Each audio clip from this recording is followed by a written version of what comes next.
What's going on, man? Not much. Apologies in advance, man. I'm running behind, leaving an event. My trainer, he donates a weight room 2 times a year to um, underserved high schools in the Chicagoland area. Okay, awesome. Yeah, so today we had one of the openings. It was pretty dope, man. We had about 50 kids show up and put them through a workout.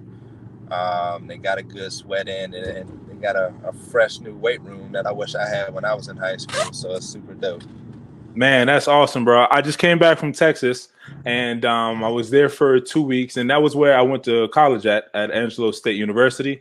And since everything has opened up in Texas, my roommate that I stay with, he actually is a coach at a football coach at a high school called Lamar High School in Arlington. So their gym was open, bro. And they had, a high school in Texas, bro. They had everything, squat racks, machines, the whole nine. And then they had it to where they had a garage door and that opened up to a 60-yard turf field. You know what I mean? So straight from the workout, we went straight out to go run. You know what I mean? And that was the type of workout that I needed. I needed to get back into doing L drills and doing ladders and still squatting and hang cleaning and all of that, because I mean that's the foundation that I have. So yeah, man, that's awesome. Yeah, I mean, working out, physical exercise is important, right? And from a biochemistry standpoint, but then also from just a health standpoint, and lastly from a cognitive and mental standpoint.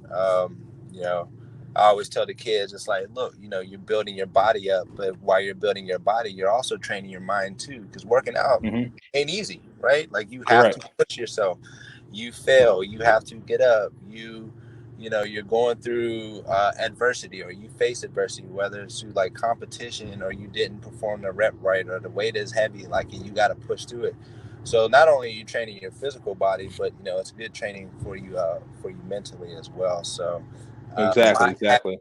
Mind and matter. That is the key.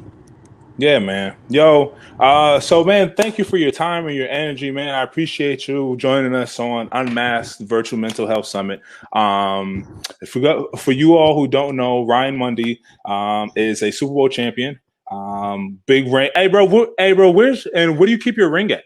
Do you keep it next to your bed, or is it like in a case? I actually gave it to my dad.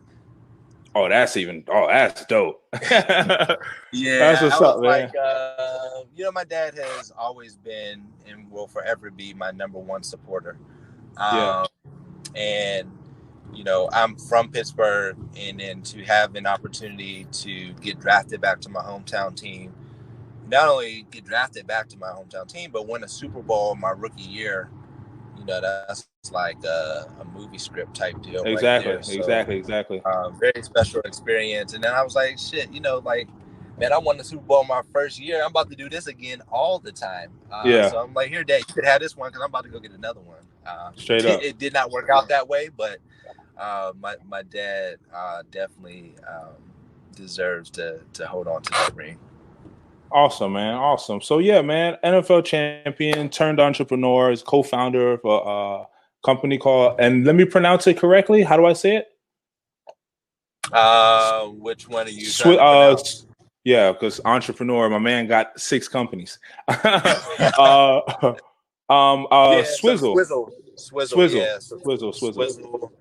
I have a knack for naming businesses that are hard to pronounce. I don't know why I do that, but that's just no worries. It's a unique thing, man. Yeah, so Swizzle is an eco-friendly sustainability company where our core product is the Swizzle Straw Pack, which features 2 stainless steel straws and a cleaning brush in unique eco sheet packaging, and we have distribution in Target and several other retailers across the country. So it's a nice little business. That's awesome, man. That's great, man. So I'm glad that you can join us for this segment of the sports conversation. So the masculinity aspect within sports, it's something that's ingrained inside of us at an early age. You know, from Right. I think between the ages of there's a study that says between the ages of 8 and 18, 96% of those children are consumers of sports media. You know what I mean? And like Yeah. because of that media, that that assists in the perception of what a man is supposed to be. A man Right. is supposed to act like, how he's supposed to feel, and things like that. Right. I wanted to understand from your perspective what role has masculinity played when you started in the NFL, and then what role has masculinity played now in your life? So when I started in the NFL, I think it's only appropriate to really reflect back. Swizzle, Swizzle, yeah. So swizzle. Swizzle. I have a knack for naming businesses that are hard to pronounce. I don't know why I do that, but that's No just. worries. It's a unique thing, man. Yeah. So Swizzle is an eco-friendly sustainability company where our core product is the Swizzle Straw Pack, which features 2 stainless steel straws and a cleaning brush in unique eco sheet packaging. And we have distribution in Target and several other retailers across the country. So it's a nice little business. That's awesome, man. That's Yeah. great, man. So I'm glad that you can join us for this segment of the sports conversation. So the masculinity aspect within sports is something that's ingrained inside of us at an early age. You know, from Right. I think between the ages of there's a study that says between the ages of 8 and 18, 96% of those children are consumers of sports media. You know what I mean? And like because of that media, that that assists in the perception of what a man is supposed to be. A man Right. is supposed to act like, how he's supposed to feel, and things like that. Right. I wanted to understand from your perspective what role has masculinity played when you started in the NFL, and then what role has masculinity played now in your life? So when I started in the NFL, I think it's only appropriate to really reflect back on like what my conception of manhood was when I was a child, right? Because that definitely played a major part. And so Yeah. I always had positive black males in my life, and they were very instrumental, not only highlighting my dad, but he had friends, and I had family members who were always positive influences and role models. So that at a very early age, I had a paradigm around like what a quote man should be and what a man looks like. But I think through the lens of sport, right, obviously that changes a little bit. Not too much, but just a little bit. And so like particularly for the sport that I play, which is like alpha male, hyper masculinity, a lot of physical contact and violence. You essentially build up this not ego, but I think this sense of self, just around like how I express myself is through physicality, right? Like I'm not always able to communicate. I'm not saying me specifically, but I think just in general, like communication comes in the form of like being physical as opposed to verbalizing things. And when we think about through the lens of masculinity or manhood, that can sometimes be a stereotype. It's just like, look, like, we're not necessarily good communicators or articulating our feelings, etc.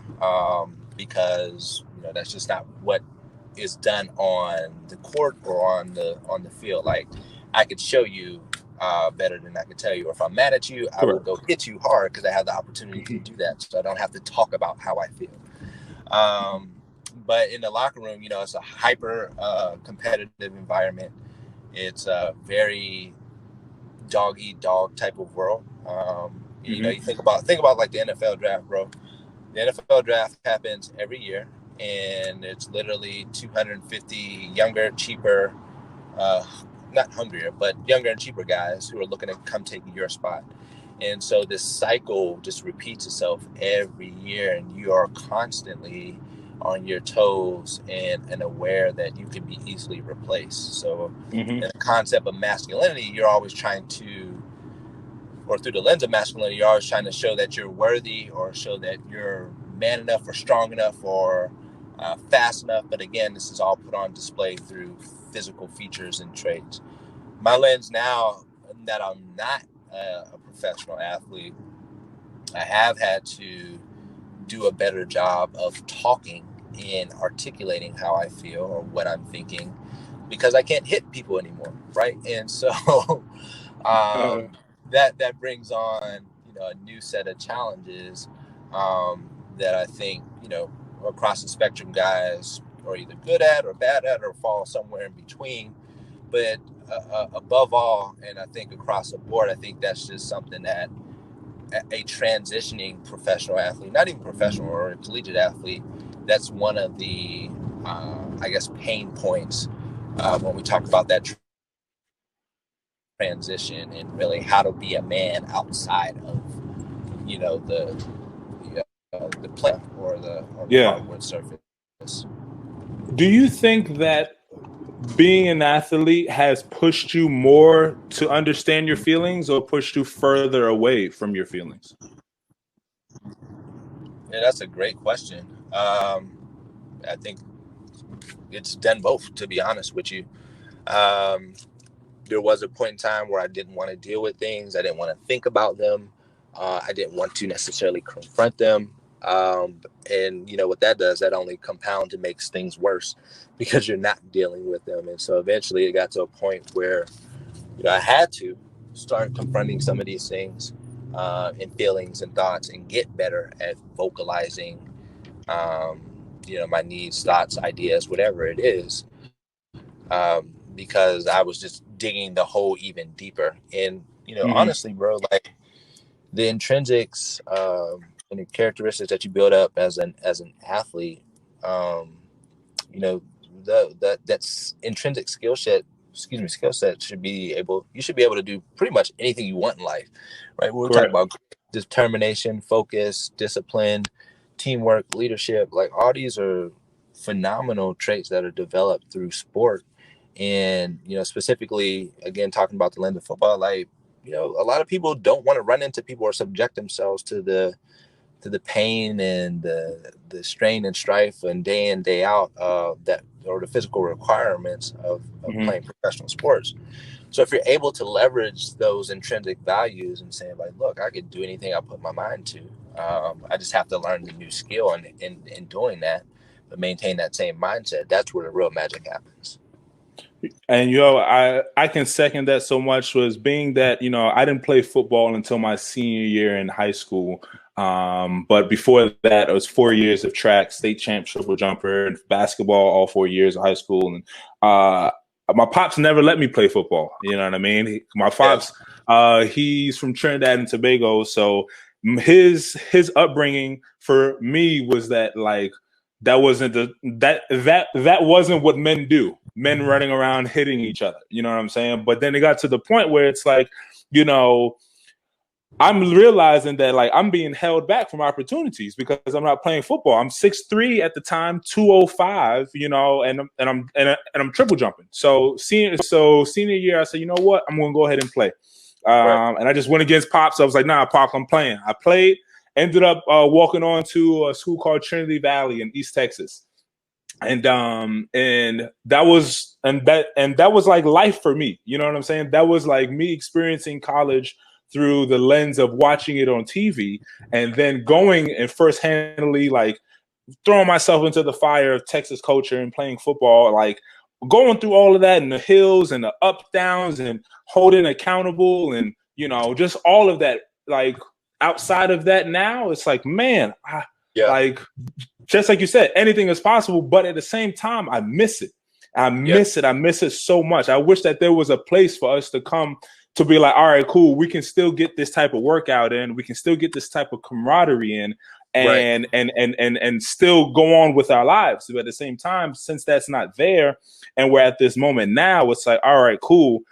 It taught me so much on how to communicate for me primarily, because in that locker room talk, like there's a lot of swinging. You know what I'm saying? There's a lot of swinging of this and that and things of that nature. So now, as an adult, I'm like, all right, the masculinity side of the athletes, I believe, is definitely being fueled by the media, and we don't really have a lot of people within the NFL. Or I don't say a lot of people, but it's not publicized a lot that like mental health is a conversation that is ongoing in the NFL. Now they'll have the conversation about CTE and these type of physical things that go on, but the mental aspects. So do you think that the NFL needs to be challenged more on the masculine side to not publicize it in that facet? Or like, do you think what do you think they can do to assist the not so much trauma towards the masculine side of a man? I think they, and there's a lot to unpack there. But with some of the things, particularly around sexuality, I know that's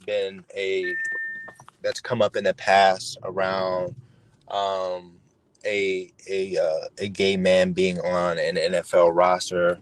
I forget the young man's name, who he didn't get drafted, but he had like a free agent contract. Was it Sam? Michael Sam. Michael Sam. Yeah, so really keeping the locker room and the organization up to speed where society is, I think is important, right? Society is definitely changing, and our views around, again, sexuality, particularly, which is, I think, probably the biggest one that needs to be addressed when we talk about changing narratives. Hey, what year is your car? 2016. I'm on the phone though. Sorry. Oh, sorry. Yeah, I just wanted to ask. But yeah, so really sexuality is important in addressing that. And then also women, I think what the role that women play in our game is evolving, right? So we're starting to get, there's been female referees for some time. We're starting to see female coaches, and there's starting to be more females in front office positions. And I think there's a few female scouts. So the NFL, I think, is attempting to move the needle in the right direction and be more inclusive. A lot of people look at the NFL as this like big bad entity, and rightfully so. They dig a pretty deep hole for themselves to climb out of, but they are trying to be as progressive as possible for such a large entity and organization. And again, that's shown through like the inclusivity that they're trying to develop with women, and then also having conversations around sexuality in the locker room. But I can say for sure that it doesn't solely fall on the NFL as well. Correct. I'm a big advocate of like, look, man, at the end of the day, you have to, as a man, and we're talking about masculinity, right? There's a level of accountability for oneself, right?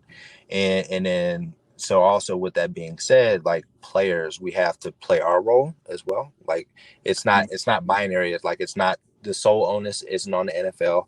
The sole onus ain't on the players, but each party has to make sure that they're doing their part so that the player can ultimately have the best outcome. Because right, all these programs and initiatives, X, Y, and Z can be created, but if players aren't engaging, if players aren't stepping up to the plate, if there's lack of interest, then it'll fall flat, right? And I know for a fact, like, these things happen, not specifically as it relates to masculinity, but just player programs in general, right? Where there's just lack of participation or lack of engagement, and then we lose funding for these programs because they're just not being taken advantage of. So I'm a big proponent of, like, look, the NFL, y'all are accountable, but I stand firmly in saying that as players, we also have to step up to the plate as well. Correct. And I believe that Do you okay? So let me ask this, because I don't know. Did the NFL Players Association get started by the players, or did the NFL bring that to the forefront? No, so the NFLPA and the Players Association and the NFL are two separate entities. Oh, the two separate. Oh, okay. I didn't know that. Yeah. So the NFLPA is our players' union, right? Oh, So the union negotiate, union versus management. So the NFL is management, and the union represents all things players. They are gotcha. player centric, and making sure that they're putting the interests of the players first and foremost. Last thing I want to touch on with you, and only because it's relevant topic as far as it being like, the last couple of days. And this was the Deshaun Jackson comments, where, he kind of just shed light on what was initially said from Hitler's perspective of, of him acknowledging that like black people are America's like gold, or God's gold. You know what I'm saying? Like God's like precious like children. I think it was ultimately. I thought it was fine. You know what I'm saying? Like I didn't think anything was said to the negative side of anything. But do you believe that the censorship of the athletes is going to be like an ongoing thing, or do you believe that like we should continuously like still speak up and still speak the truth and things? Because a lot of cats are afraid of checks. You know what I'm saying? They're like afraid of not getting their checks, or afraid of being bashful, or whatever the case may be. But like, do you think that that's a narrative that should be continued to push as far as just speaking truthfully? Yeah, I think, it really comes down to what is being said, right? Like there's never a good time to quote Hitler. You know what I'm saying? So never, like at all. Call him out on that, right? There's never a good time to use a Hitler reference, point blank, period. Right. So I wouldn't necessarily call that censorship, but again, we're living in this culture now where like people are holding you accountable immediately for what you say, right? And you could be canceled or you could not be canceled. But specifically as it relates to Deshaun's commentary and that situation, like again, there's never a good time to quote Hitler.